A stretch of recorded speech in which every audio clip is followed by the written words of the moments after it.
Watch anytime on demand at cspan.org or listen on the go with the free C-SPAN radio app. Next, Secretary of State Mike Pompeo talking about the future of U.S.-China relations at the Richard Nixon Presidential Library in California. This is just under an hour. Ladies and gentlemen, the Honorable Michael Pompeo, the Honorable Pete Wilson, Christopher Nixon Cox, and Hugh Hewitt.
Good afternoon. I'm Christopher Nixon Cox, grandson of President Richard Nixon, and on behalf of my family and the board of directors of the Nixon Foundation, I want to welcome you to another important event here at the Richard Nixon Library, Birthplace, and Museum, the birthplace of which is right behind me here. Today, we are honored to have Secretary of State Mike Pompeo to have chosen the Nixon Library to make a major speech about U.S.-China relations. Like we do so often at the library, we're going to begin our program with a prayer.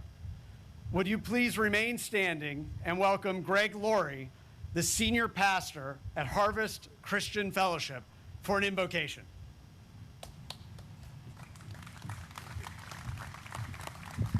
Let's all pray together. Father, we're so thankful to live in this country, the United States of America. And one thing we treasure so greatly is the freedom we have from you to pursue life, liberty, and happiness. We have the freedom to speak our minds, the freedom to worship, and the freedom to proclaim the message that Jesus Christ died for our sins and rose from the dead and can give the personal life, liberty, and happiness if we will put our trust in him. But we have other brothers and sisters in other countries that don't have this freedom. We think of those suffering under the tyranny of China, including our own persecuted church. We pray for them, that you would strengthen them and help them. We thank you for President Trump, who wants to lead us courageously in the right way. And we thank you for Secretary Pompeo, who is a champion of these rights. We pray for Secretary Pompeo as your servant, as he travels around the world to help spread this freedom that we enjoy. We commit this meeting, this speech, and most importantly, our nation to you. We ask you to protect, guide, and bless the United States of America. In Jesus' name we pray, amen.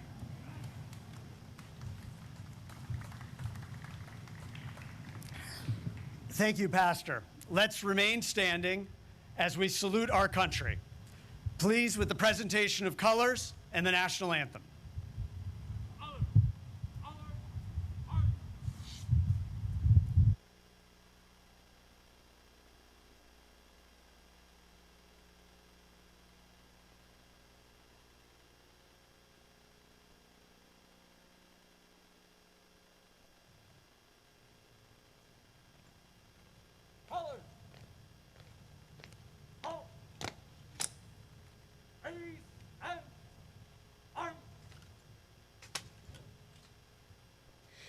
Oh, say, can you see by the dawn's early light what so proudly we hailed at the twilight's last gleaming, whose broad stripes and bright stars through the perilous fight o'er the ramparts we watched were so gallantly streaming.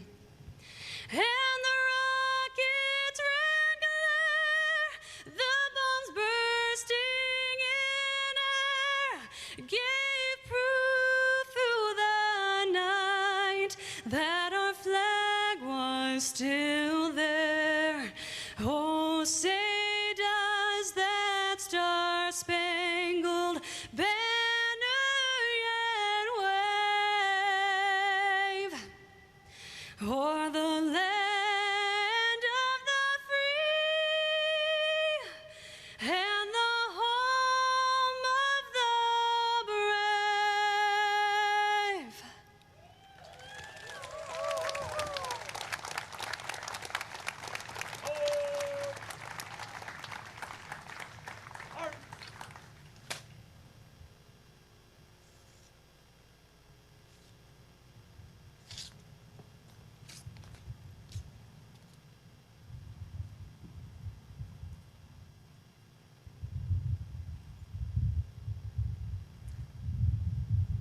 Thank you, and you may be seated.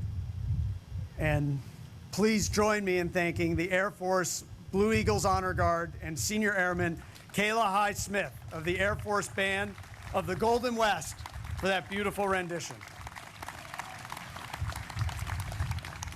My grandfather's vision and courage made the United States opening to China possible when he and my grandmother went there almost 50 years ago in 1972.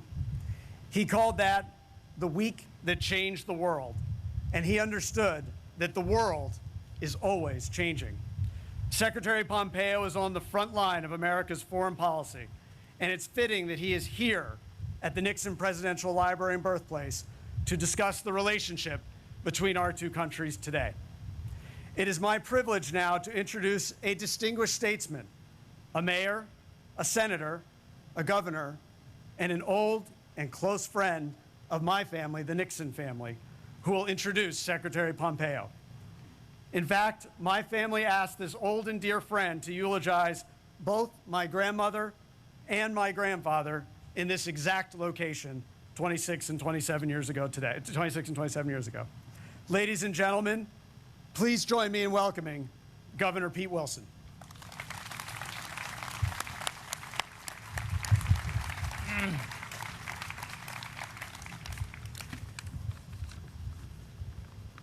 Well, thank you very much, Chris. Most generous. I'm not sure your grandfather would have recognized me. I have the great pleasure, in addition to welcoming all of you to the Nixon Birthplace and Library, I have the great pleasure of introducing to you an extraordinary American who is here at an extraordinary time.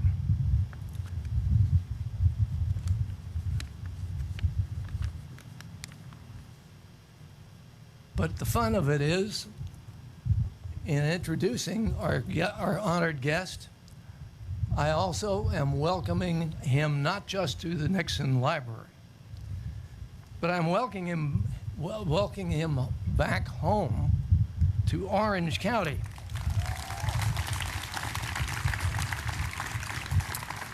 That's right. Mike Pompeo was born in Orange.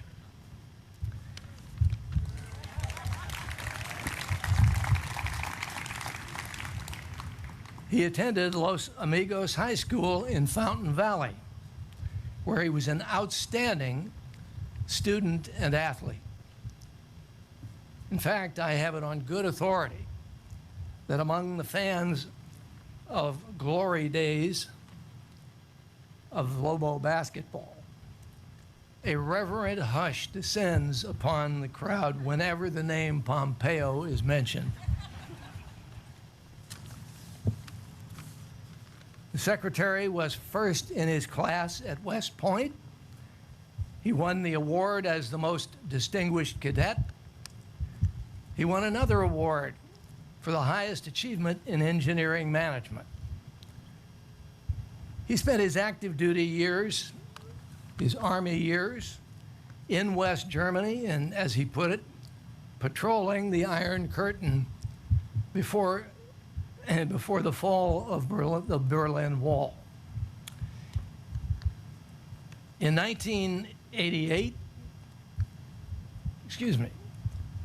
retiring with the rank of captain, he went on to Harvard Law School, where he was an editor of the Law Review. In 1988, he returned to his mother's home state of Kansas and began a stunningly successful business career.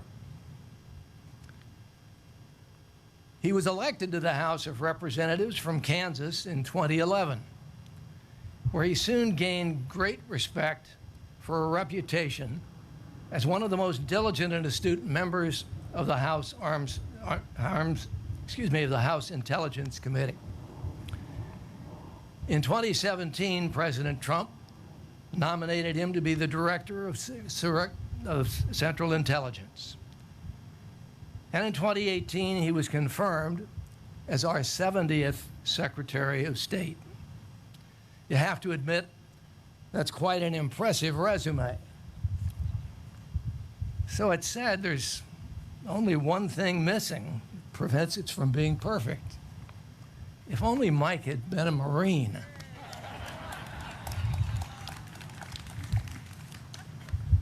Don't worry, he'll get even.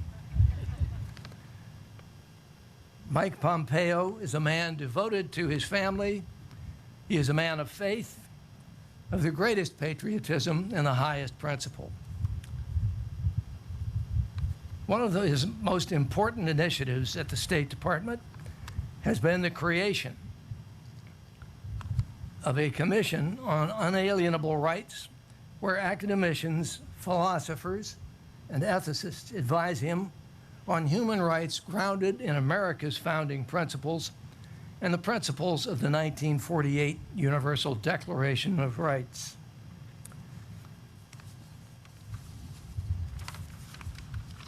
He is here today for a very special reason. The epitaph on President Nixon's gravestone is a sentence from his first inaugural address. It says, quote, "The greatest honor history can bestow is the title of peacemaker." Richard Nixon received that title. He won that honor not only because he was acknowledged even by his critics to be a brilliant foreign policy strategist, but it was far more because he earned it. He learned as congressman, senator, president, and every day thereafter as a private citizen ambassador that peace is not achieved by signing documents and declaring the job done. To the contrary, he knew that peace is always a work in progress. He knew that peace must be fought for and won anew in every generation. It was President Nixon's vision, determination, and courage that opened China to America and to the Western world. As president, and for the rest of his life, Richard Nixon worked to build a relationship with China based upon mutual benefits and obligations that respected America's bedrock national interests. Today, we in America are obliged to assess whether or not President Nixon's labors and his hopes for such a relationship have been met or whether they are being undermined. That is why it is of such great significance that our honored guest, Secretary Pompeo, has chosen the Nixon Library from which to deliver a major China policy statement. It will, I promise you, be a statement of complete clarity, delivered with force and with belief, because it is of critical importance.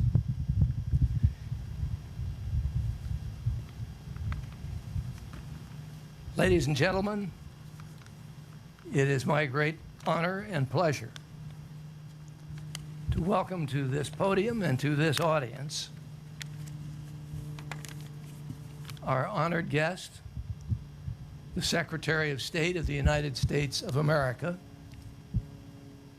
the Honorable and really quite remarkable Honorable Michael R. Pompeo.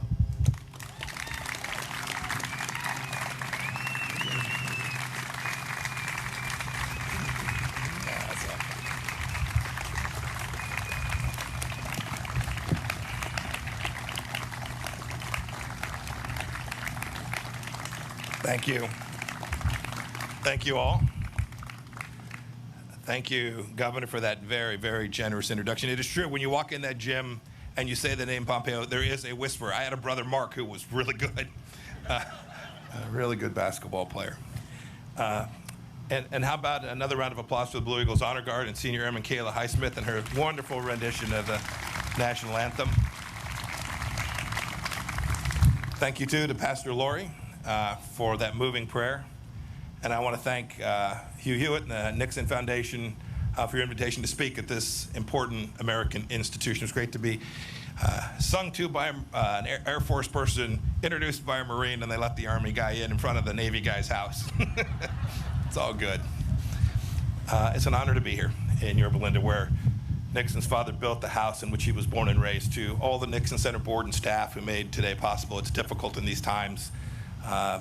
Thanks for making this day possible for me and for my team. We are blessed to have some incredibly special people in the audience, including Chris, who I've gotten to know, Chris Nixon. I also want to thank Tricia Nixon and Julie Nixon Eisenhower for their support of this visit as well. I want to recognize several courageous Chinese dissidents who have joined us here today and made a long trip. And to all the other distinguished guests, To all the other distinguished guests, thank you for being here. For those of you who got under the tent, you must have paid extra. And those of you watching live, thank you for tuning in. And finally, as the governor mentioned, I was born here in Santa, not very far from here. I've got my sister and her husband in the audience today. Thank you all for coming out. I bet you never thought that I'd be standing up here. My remarks today are the fourth set of remarks in a series of China speeches that I asked National Security Advisor Robert O'Brien, FBI Director Chris Wray, and the Attorney General Barr to deliver alongside me. We had a very clear purpose, a real mission, was to explain the different facets of America's relationship with China.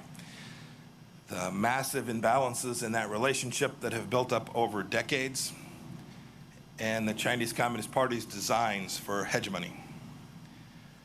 Our goal was to make clear that the threats to Americans that President Trump's China policy aims to address are clear, and our strategy for securing those freedoms established.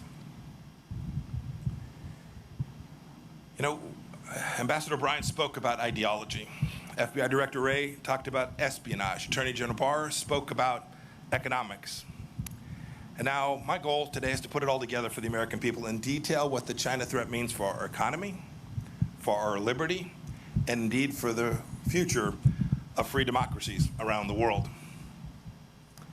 Next year marks half a century since Dr. Kissinger's secret mission to China, and the 50th anniversary of President Nixon's trip isn't too far away in 2022. You know, the world was much different then. We imagined engagement with China would produce a future with bright promise of comedy and cooperation. But today we're all still wearing masks and watching the pandemic's body count rise because the CCP failed in its promises to the world. We're reading every morning new headlines of repression in Hong Kong and in Xinjiang. We're seeing staggering statistics of Chinese trade abuses that cost American jobs and strike enormous blows to the economies all across America, including here in Southern California. And we're watching a Chinese military that grows stronger and stronger, and indeed more menacing. I'll echo the questions ringing in the hearts and minds of Americans from here in California to my home state of Kansas and beyond.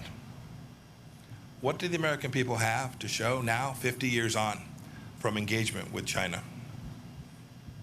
Did the theories of our leaders that proposed Chinese evolution towards freedom and democracy prove to be true? Is this China's definition of a win-win situation? And indeed, centrally, from Secretary of State's perspective, is America safer?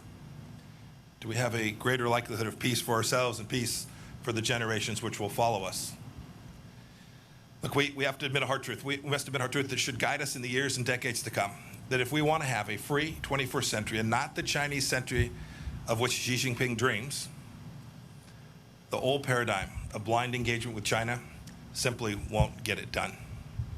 We must not continue it, and we must not return to it. As President Trump has made very clear, we need a strategy that protects the American economy and indeed our way of life. The free world must triumph over this new tyranny. Now, before I seem too eager to tear down President Nixon's legacy, I want to be clear that he did what he believed was best for the American people at the time, and he may well have been right.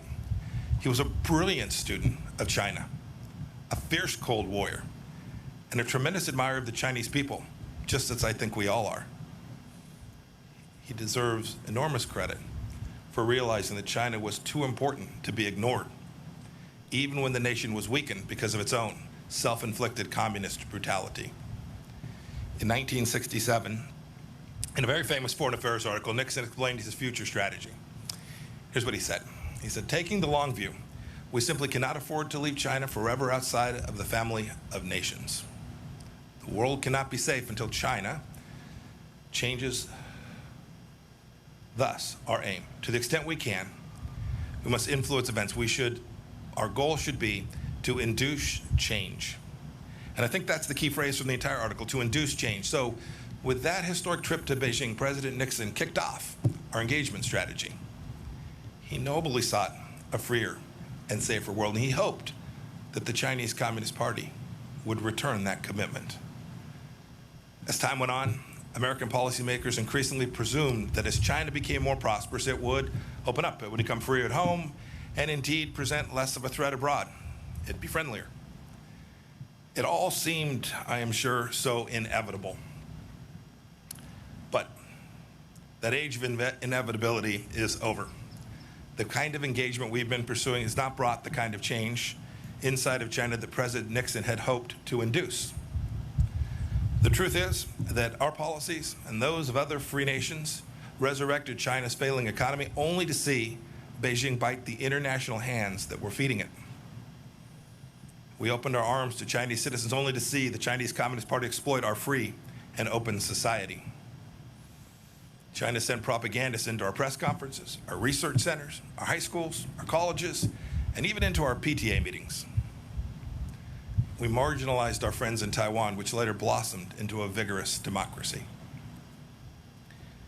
We gave the Chinese Communist Party and the regime itself special economic treatment, only to see the CCP insist on silence over its human rights abuses as the price of admission for Western companies entering China. Ambassador Bryant ticked off a few examples just the other day. Marriott, American Airlines, Delta, United all removed references to Taiwan from their corporate websites so as not to anger Beijing. And Hollywood, not too far from here, the epicenter of American creative freedom and self-appointed arbiters of social justice, self-censors even the most mildly unfavorable reference to China. This corporate acquiescence to the CCP happens all over the world too. And how has this corporate fealty worked? Is its flattery rewarded? I'll give you a quote from the speech that General Barr gave, Attorney General Barr. In a speech last week, he said that the ultimate ambition of China's rulers isn't to trade with the United States, it is to raid the United States.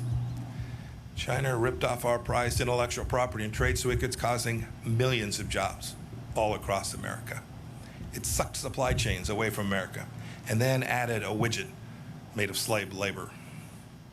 It made the world's key waterways less safe for international commerce. President Nixon once said He feared he had created a Frankenstein by opening the world to the CCP. And here we are. Now, people of good faith can debate why free nations allowed these bad things to happen for all these years. Perhaps we were naive about China's virulent strain of communism, or triumphalists after our victory in the Cold War, or cravenly capitalist, or hoodwinked by Beijing's talk of a peaceful rise. Whatever the reason, today China is increasingly authoritarian at home and more aggressive in its hostility to freedom everywhere else. And President Trump has said enough. I don't think many people on either side of the aisle dispute the facts that I've laid out today. But even now, some are insisting that we preserve the model of dialogue for dialogue's sake. Now, to be clear, we'll keep on talking, but the conversations are different these days. I traveled to Honolulu now just a few weeks back to meet with Yang Jiechi. It was the same old story. Plenty of words, but literally no offer to change any of the behaviors. Yang's promises, like so many the CCP made before him, were empty. His expectations, I surmise, were that I'd cave to their demands, because frankly, this is what too many prior administrations have done. I didn't, and President Trump will not either. As Ambassador O'Brien explained so well, we have to keep in mind that the CCP regime is a Marxist-Leninist regime. General Secretary Xi Jinping is a true believer in a bankrupt totalitarian ideology. It's this ideology that informs his decades-long desire for global hegemony of Chinese communism.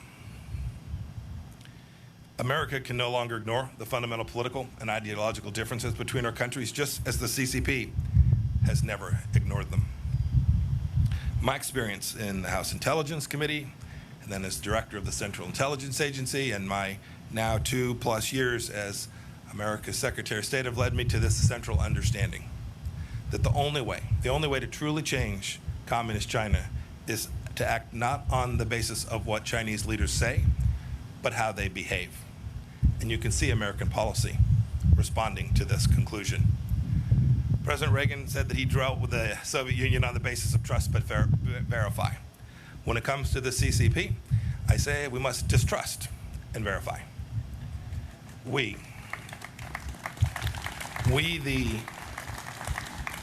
the freedom-loving nations of the world must induce China to change, just as President Nixon wanted. We must induce China to change in more creative and assertive ways because Beijing's actions threaten our people and our prosperity. Let's start by changing how our people and our partners perceive the Chinese Communist Party. We have to tell the truth.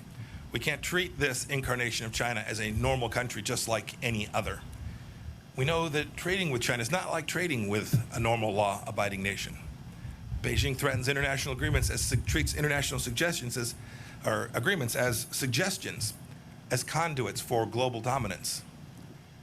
But by insisting on fair terms, as our trade representative did when he secured our Phase 1 trade deal, we can force China to reckon with its intellectual property theft and policies that have harmed American workers.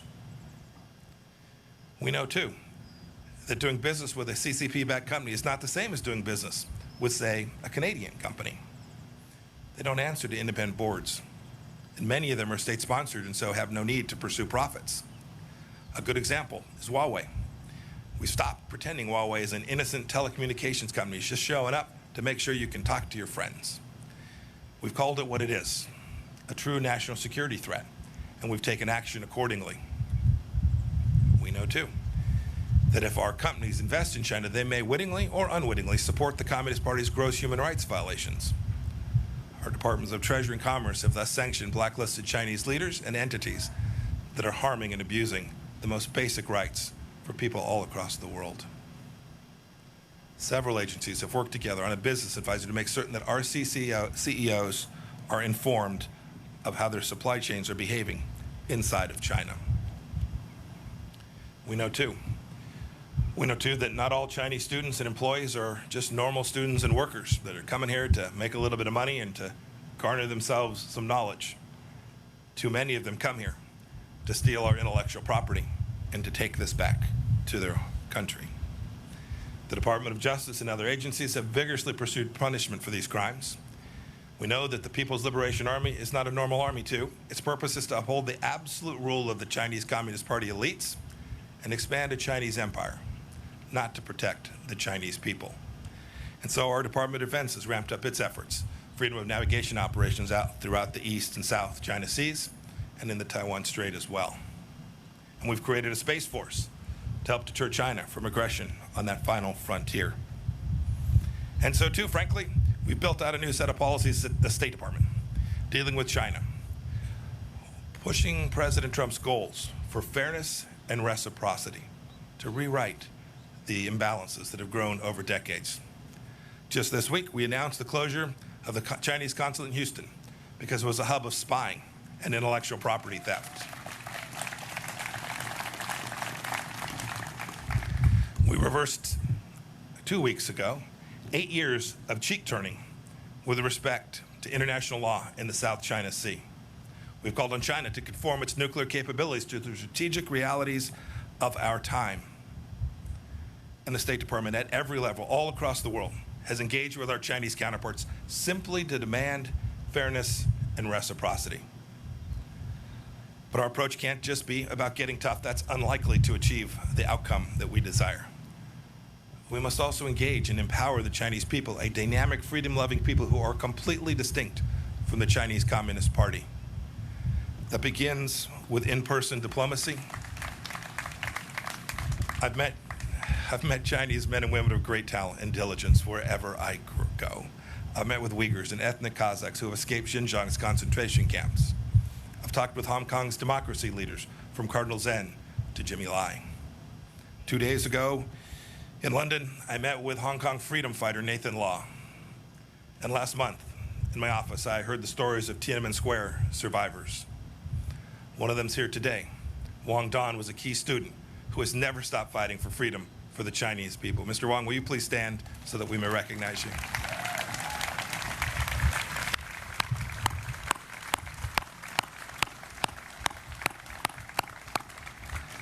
Also with us today is the father of the Chinese democracy movement, Wei Jinsheng. He spent decades in Chinese labor camps for his advocacy. Mr. Wei, will you please stand?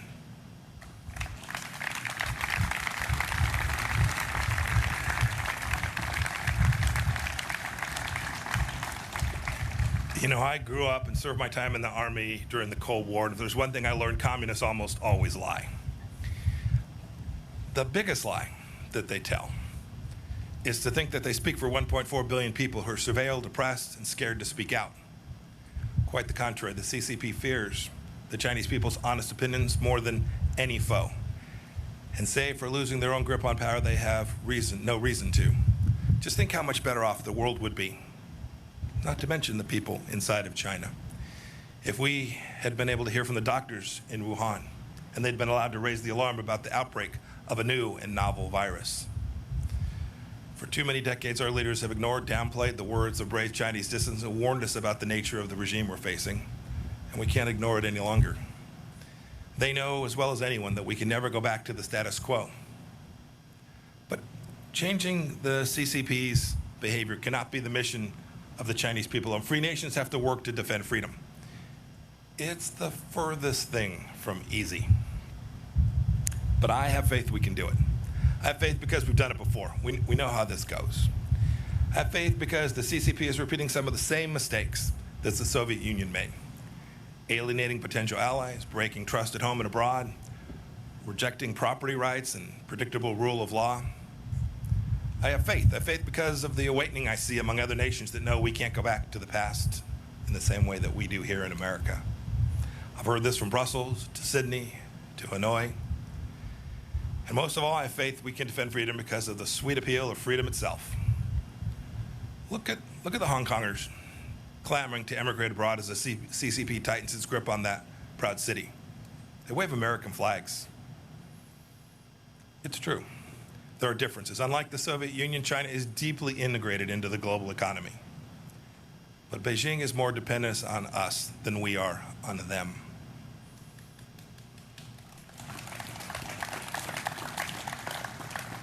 Look, I reject the notion that we're living in an age of inevitability, that some trap is preordained, that CCP supremacy is the future.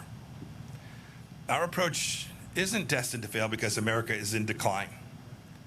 As I said in Munich earlier this year, the free world is still winning. We just need to believe it and know it and be proud of it. People from all over the world still want to come to open societies. They come here to study. They come here to work. They come here to build a life for their families. They're not desperate to settle in China.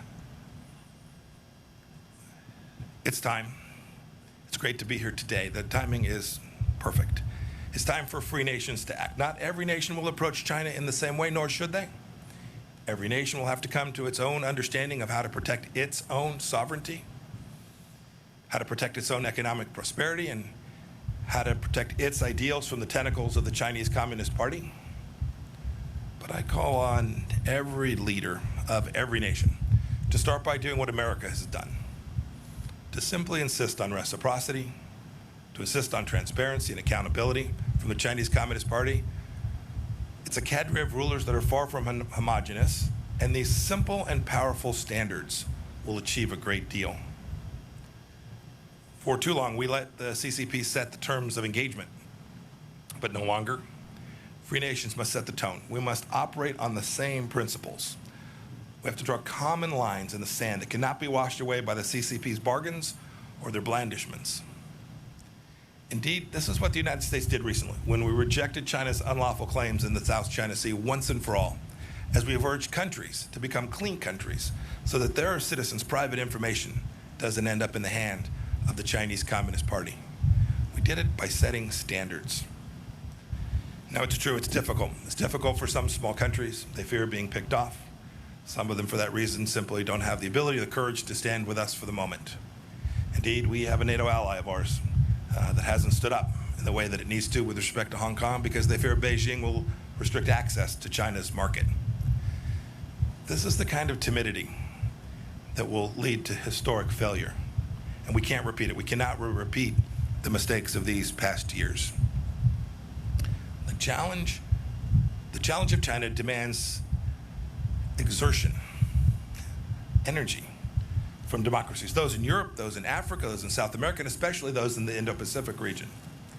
And if we don't act now, ultimately, the CCP will erode our freedoms and subvert the rules-based order that our societies have worked so hard to build.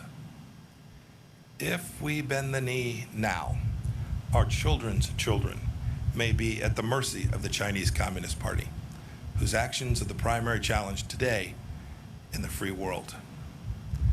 General Secretary Xi is not destined to tyrannize inside and outside of China forever unless we allow it. Now, this isn't about containment. Don't buy that. It's about a complex new challenge that we've never faced before. The USSR was closed off from the free world. Communist China is already within our borders. So we can't face this challenge alone. The United Nations, NATO, the G7 countries, the G20, our combined economic, diplomatic, and military power is surely enough to meet this challenge if we direct it clearly and with great courage. Maybe it's time for a new grouping of like-minded nations, a new alliance of democracies. We have the tools. I know we can do it. Now we need the will. To quote scripture, I ask, is our spirit willing, but our flesh weak? If the free world doesn't change, Communist China will surely change us. There can't be a return to the past practices because they're comfortable or because they're convenient. Securing our freedoms from the Chinese Communist Party is the mission of our time, and America is perfectly positioned to lead it because our founding principles give us that opportunity. As I explained in Philadelphia last week, staring at Independence Hall, our nation was founded on the premise that all human beings possess certain rights that are unalienable, and it's our government's job to secure those rights. It is a simple and powerful truth. It's made us a beacon of freedom for people all around the world, including people inside of China. Indeed, Richard Nixon was right when he wrote in 1967 that the world cannot be safe until China changes. Now it's up to us to heed his words Today, the danger is clear, and today the awakening is happening. Today, the free world must respond. We can never go back to the past. May God bless each of you. May God bless the Chinese people. And may God bless the people of the United States of America. Thank you all.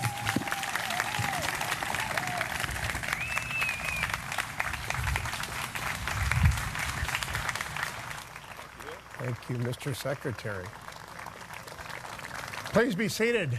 I'm Hugh Hewitt, the president of the library, and Secretary Pompeo graciously invited some questions as I was listening.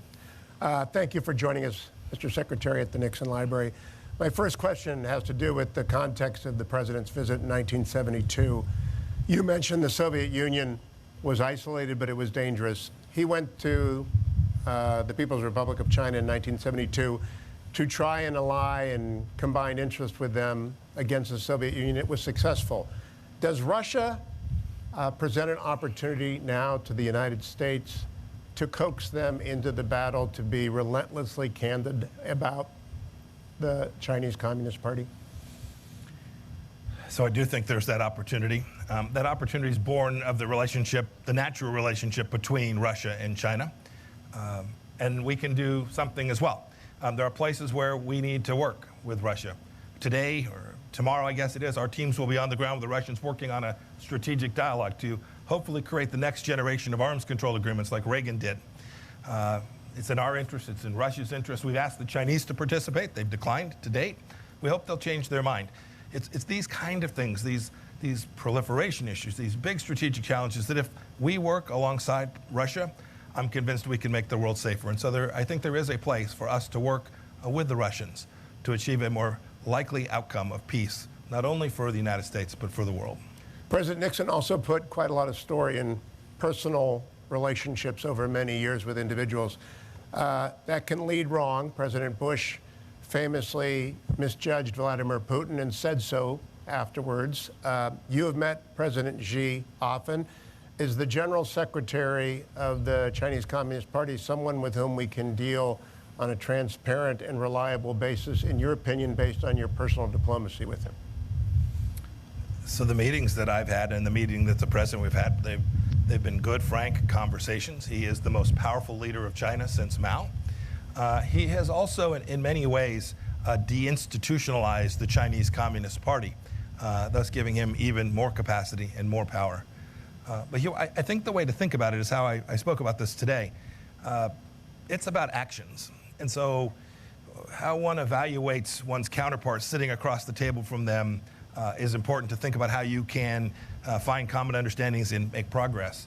But in the end, it's not about what someone says or the agreement that they sign, but are they prepared to lead, to do the things that they committed to? Are they prepared to fulfill their promises? And we've watched this China walk away for their promises to the world on Hong Kong. We walked their General Secretary Xi promised President Obama in the Rose Garden in 2015 that he wouldn't militarize the South China Sea. Google the South China Sea and arms. You'll see another promise broken. So in the end, from my perspective, it's much more important to watch how leaders behave and how they lead than what it is you think when you have a chance to talk to them on the phone or meet them in person. Mr. Secretary, you said this is not containment. I heard that very clearly. I have read the 3 previous speeches by Ambassador O'Brien, Director Wray, Attorney General Barr, and now listen to you very closely. It isn't containment, but it is a fairly comprehensive, multidimensional, relentlessly objective candor. Is that dangerous in a world that's not used to speaking clearly about delicate subjects? You know, my experience, and I think President Trump's experience too in his life as a businessman, is the best policy is always true candor. Identifying the places that you have a red line, identifying places that you have a real interest, making clear if there's places where you don't and there's things that you can work on alongside each other. I think the real danger comes from misunderstandings and miscommunication and the failure to be honest about the things that matter to you, because others will move into that space and then conflict arises. I think the world is a heck of a lot safer when you have leaders who are prepared to be honest about the things that matter and prepared to talk about the things their nation is prepared to do to secure those interests. And you can reduce risk by these conversations, so long as you're honest about it. So I don't think it's dangerous. I think it's just the opposite of that. You also said, and I'm sure the speech will be known as the distrust but verify speech. When you distrust but verify, that still premises verification is possible. It is still possible to do agreements and to verify them, correct? It is. Yeah, you can still do it. Each nation's got to be prepared for a certain amount of intrusiveness connected to that. And it is not in the nature of communist regimes to allow transparency inside of their country. And so it's been done before. We had arms controls agreements with the Soviet Union that we got verification that was sufficient to ensure that we protected American interests. I believe we can do it again. I hope that we can do this on these. The Chinese Communist Party has several hundred nuclear warheads. This is a serious global power. And to the extent we can find common ground, a common set of understandings to reduce risk that there's ever a really bad day for the world, we ought to do it, and it's going to require agreement and verification.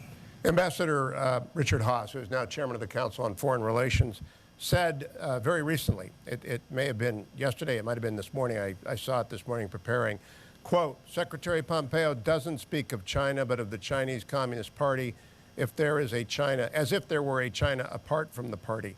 This is meant to antagonize and make diplomacy impossible, quite a stance for America's chief diplomat to take, unless his goal is to ensure diplomacy fails. Is that your goal? Goodness. Where to begin? Here's where I'll begin. It's a bit patronizing to the people of China to make such an assertion that they are not free thinking beings, that they're not rational people who were given, they too were made in the image of God, right? They have all the capacity that anybody in the world does. So to somehow think that we ought to ignore the voices of the people of China seems to me the wrong approach. It is true. The Chinese Communist Party is a one-party rule state. And so we will deal with the Chinese Communist Party as the head of state for China. And we need to engage in dialogue. But it seems to me we would dishonor ourselves and the people of China if we ignored them. Now, Ambassador O'Brien, whose speech you referenced, put heavy emphasis on the ideology of Marxist-Leninism. It was almost quaint to hear that conversation again. It's gone from our vocabulary. Does the American people, and especially the American media, need to reacquaint itself with what Marxist-Leninists believe, because the CCP genuinely does believe it? You know, I always get in trouble, Hugh, when I comment on the media. So I'll say this much. For those of us who have lived and seen and observed, there are other Marxist-Leninist nations today as well, and have seen, they believe, they have an understanding, a central understanding of how people interact and how societies ought to interact. And it is certainly the case today that the leadership in China believes that. We should acknowledge that, and we should make sure that we don't for a moment think that they don't believe it. It's what Ambassador O'Brien's speech was about. It was the fact, it was acknowledging that they believe it and recognizing that we have to respond in a way that reflects our understanding of the way they view the world. Let's not talk about the American media. I want to talk about the Chinese media for a moment. They are aggressive, to say the least. And right now they are aggressively defending, for example, TikTok. A small question within a large question. Is TikTok capable of being weaponized? Is that an example of what's going on? And generally, Chinese media has become far more aggressive than I've seen in 30 years since I was at the library the first time of watching it. Is that something you've noticed as well? Yes, they're very aggressive. Two pieces to this. One you hit upon. One is I'll describe as their technology media. Without singling out any particular business, our view of these companies is we're neither for or against the company. We're about making sure that we protect the information that belongs to each of you, your health records, your face, if it's a facial recognition software, your address, all the things that you carry that you want to make sure the Chinese Communist Party doesn't have. We have a responsibility to make sure that the systems that you're using don't give them access to that. And so whether it's the efforts we made against Huawei or the work that we're doing on other software firms, the American task is to protect the American people and their information. The second piece of this has to do with their what I'll call the state-sponsored media of China and their disinformation. You should know, and this is where I am concerned about the American media too. These are state-sponsored media organizations that take their messaging from the Chinese Communist Party each day. When American institutions pick up those storylines and carry them forward, they are in fact propagating Chinese propaganda. And we all ought to be wise to that. There was an editorial in the New York Times yesterday by someone who had a clear view that was antithetical to the American way of life. The New York Times ran it straight up without comment, forwarding, although albeit in the opinion section, but propagating Chinese propaganda. That is certainly not instructive when they're telling senators from Arkansas they can't simply talk about American freedom in that same media outlet. You mentioned that a lot of corporate America, and you mentioned specifically Hollywood, have got deep intertwinement with the Chinese economy. So I don't want to talk about soft power, I want to talk about soft appeasement. One of my favorite sports figures, LeBron James, falls silent when China comes up. In the new Top Gun movie, the Taiwan and Japanese patches are taken off Maverick's jacket. They're not going to be in Top Gun 2, they were in Top Gun 1. What do you say, not to those individuals, but to everyone who has an American spotlight about their responsibility to be candid about the People's Republic of China? Here's our ask. Our ask is, if you claim that you care about human rights or your social justice or these things, if you make that part of your corporate theology, then you ought to be consistent. And you can't be consistent if you're operating there in China without talking about and acknowledging what the Chinese Communist Party is doing in certain parts of their country, the oppression that's taking place. Look, every business leader has got to make decisions for themselves. They've got to be able to live with the decisions that they make. You highlighted a few. I'd simply ask this. If you run an entity and the United States government were to tell you you couldn't do something, put a particular symbol in your movie or put a particular name on your menu, if we were to tell you that, you'd say, nope, that's not appropriate, and it, of course, would not be appropriate.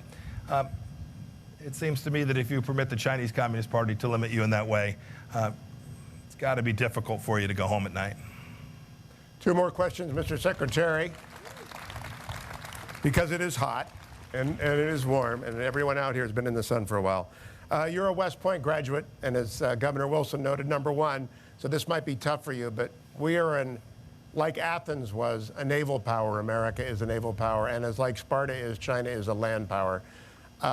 Do we not have to change how we approach defense spending to put more emphasis on our naval resources than on our Army resources?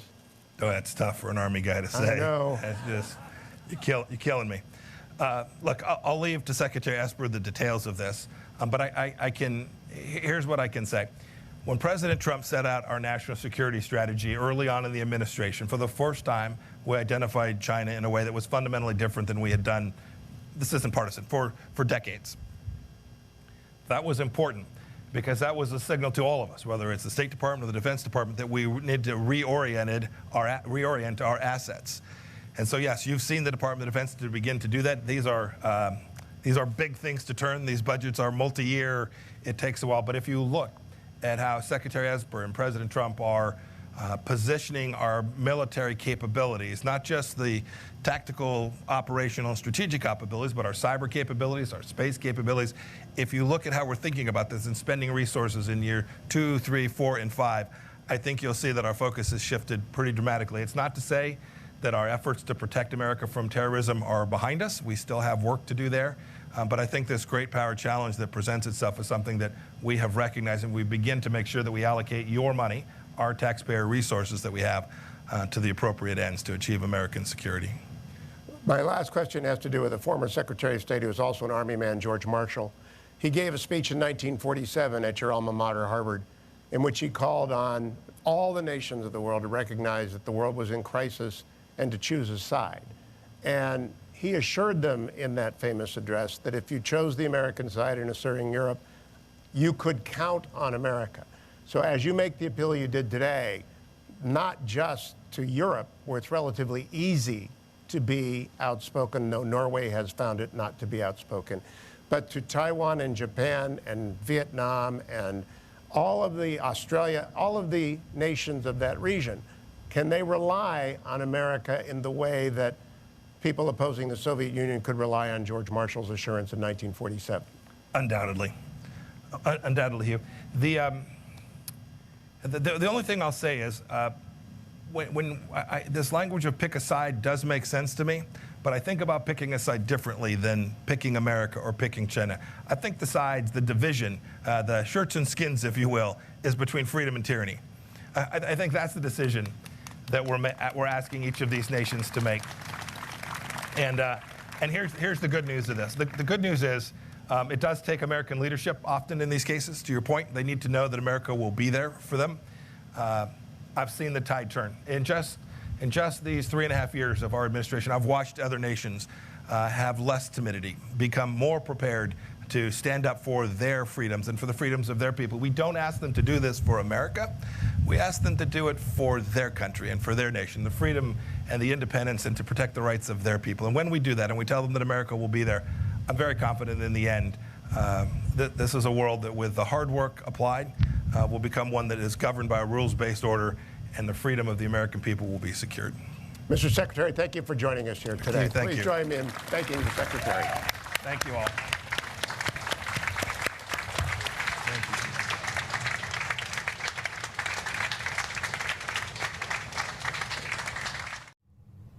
And live Friday on the C-SPAN